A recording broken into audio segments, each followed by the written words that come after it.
Well then, I'll have to make sure you actually become president. If it's something that you want, I'll do everything I'm able to make it happen. You'll never stand alone again. I'll be with you, supporting you through all the highs and lows. So...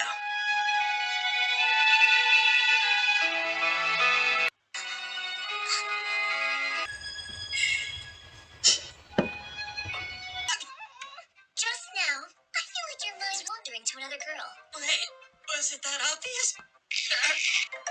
Oh, I am in for it now. I flashed back to a girl from my past. That's number 2 on the list of things an MC in a rom-com is never supposed to do during a confession scene. So, Yes, earlier, you said you'd support me through the highs and lows. Do I remember that right? I did. Yes, those words were said. And then the very next moment, that mind instead of me. No, it was someone else. Oh. Oh, Mercy! Mercy! Listen up. Yes? I'll overlook this. But first, I'm gonna need you to take my hands!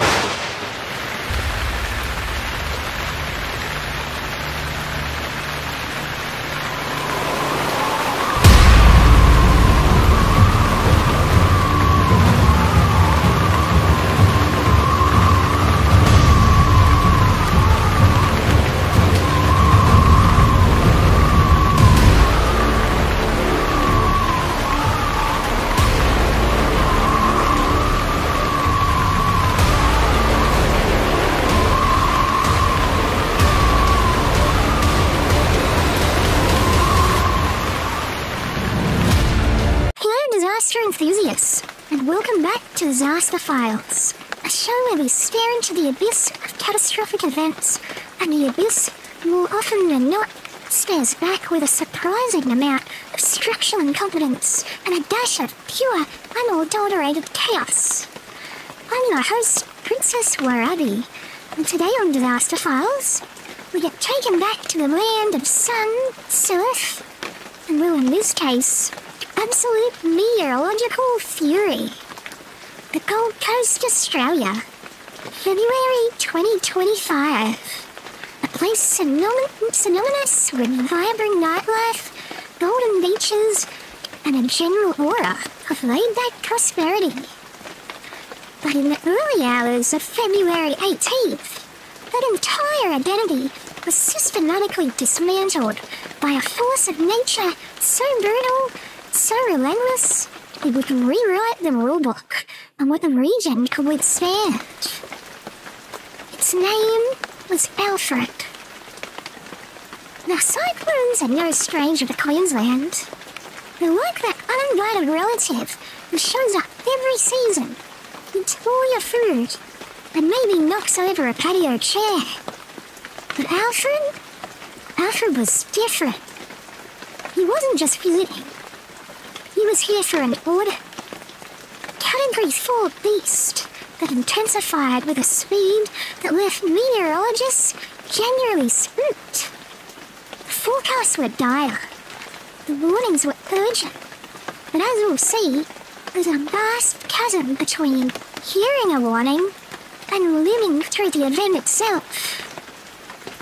Because the true story of a disaster like Alfred isn't just in the wind speeds or the millibars of pressure, it's in the aftermath.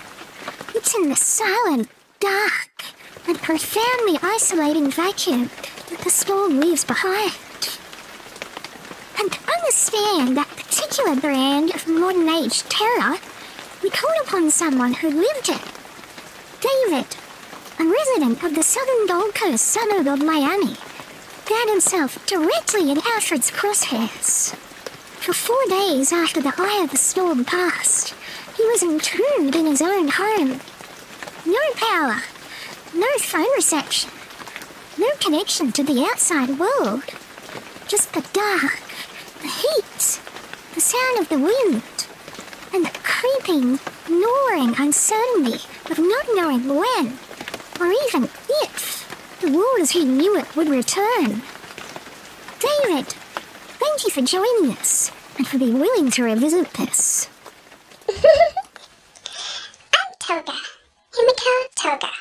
Just a quick blood reminder that if you want to see more videos, be sure to hit that like button and subscribe and click that notification bell so that way you can get notified whenever there's a new upload.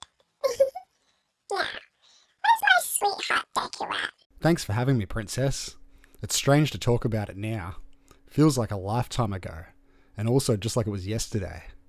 You had those seasoned locals who were boarding up and filling up bathtubs with water, and their faces were grim. Then you had the, let's call them invincibles, the people who had Cyclone parties, treating the whole thing as just a spectacle. I was somewhere in the middle. I've been through storms before, but not like this. The Bureau was using language I'd never even heard. Catastrophic destruction, life-threatening. I remember on Sunday, the day before it hit, the air was completely still. Not a breath of wind. It was eerily still and heavy. You could feel the pressure dropping. It was like the coast was holding its breath. And then Monday evening, it started. Just with rain at first, it was heavy, pretty normal heavy, but then the wind picked up, not really in gusts, but as a constant rising roar. By midnight, it was a sound I can't even adequately describe. It was a freight train that never ended, like a high-pitched scream mixed with this deep bass groaning. You could feel the whole house vibrating. I was in my lounge room, but then all of a sudden, everything went dark and silent. And it was more than just the lights. The constant background hum of the refrigerators, computers, the world. It just stopped. And then all that was left was the sound of Alfred. And that's when it got real. I had candles, but you don't dare light them in the wind howling through every crack and crevice. So I was in the dark, pitch black, and that's when the real show started. My house is pretty sturdy, but it's also flexible. It moves, and that night it was moving like it was trying to distance itself off its foundations. I could feel the floorboards flexing under my feet, and I retreated to what I thought was the safest room, a small windowless bedroom in the center of the house. Then around 2 a.m, there was a sound I'll never forget. It wasn't the wind, it was a tearing, splintering crack from the street. A giant thunderbolt came down like an explosion. The whole house shook. I didn't even know if it had hit the house or not. There was no way to check. Going outside was a death sentence, so I just had to sit there in the dark with that sound echoing through my head, wondering what the damage was, or wondering if the next crack was going to be my roof. It was the longest night of my life. The noise was so overwhelming it became a physical presence. It was in your bones.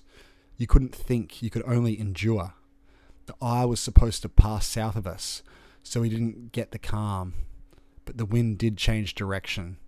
It came from the southwest, and then it felt even stronger, like it was finding new weaknesses in the structure to exploit. Dawn, when it finally came, was grey, sickly light. It didn't so much break as the world just faded from black to a miserable, bruised grey. The rain was still horizontal. I risked a look out the window. My whole backyard was gone. It was just a lake of muddy water, debris, and a massive tree, its root ball the size of my car, exposed to the sky. But my house was still standing, thankfully. The wind started to die down about late Tuesday afternoon, and then the rain eased to a downpour. The storm was finally over. I ventured outside to take a look, and the devastation was absolute. It looked like a war zone, with houses and their roofs peeled open like tin cans. The power lines everywhere, tangled in trees and across roads. Every street was blocked. The sound wasn't of recovery. It was the sound of chainsaws and people calling out to each other for help. That first night after the storm, the darkness was profound. I've never experienced darkness like that. No city glow, no street lights, no neighbor's TV flickering, just black. And then the quiet. Without the wind, the silence was almost as loud as the storm had been. It was hot. Queensland in February, don't know if you've been there, but it's a steam bath. And with no fans, no air conditioning, The house became an oven. Sleep was basically impossible. Driving around the next day, seeing the army trucks, the emergency services from the other states, the mountains of green waste on every curb, it was like walking from a bad dream to find the world had shared it with you.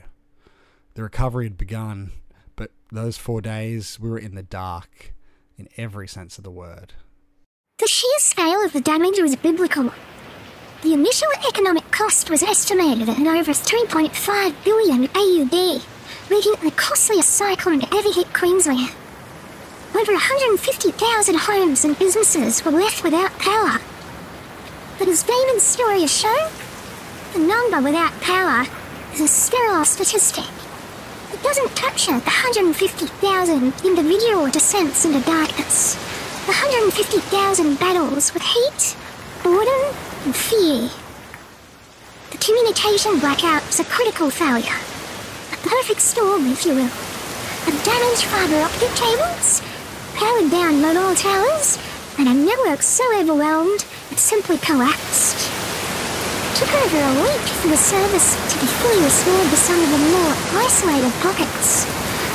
In that vacuum, misinformation thrived. Social media, when it was acceptable, was a fire hose of unverified, often panic-inducing claims. The human cost, as always, was the most profound. 3 direct fatalities were attributed to Alfred, all from falling debris. Tragically, there were several indirect deaths linked to the stress of the event and the subsequent recovery. Psychological impact, the cases of post-traumatic stress, anxiety, and depression that spiked in the months that followed, is a chapter of this disaster that is still being written today. Which brings us to the inevitable question from this show, always asked: could this have been prevented? Well, no, you can't prevent a cyclone. But could the aftermath have been less medieval? The official inquiries pointed fingers in several directions.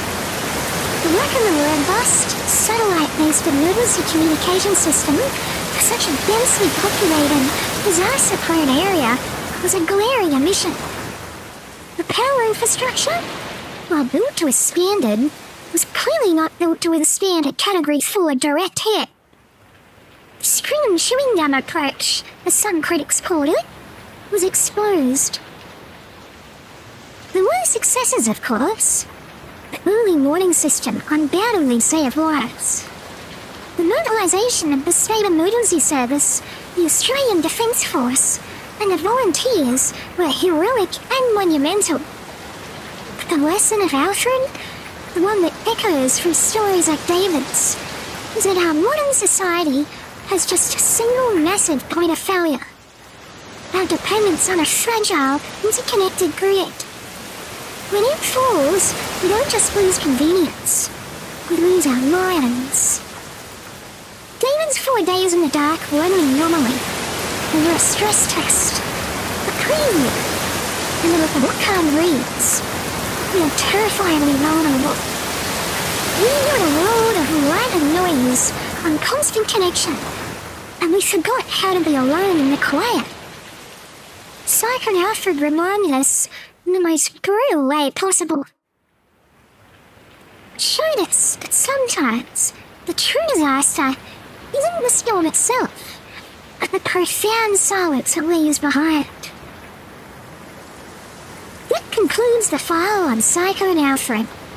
Thank you to David for his courage in sharing that story.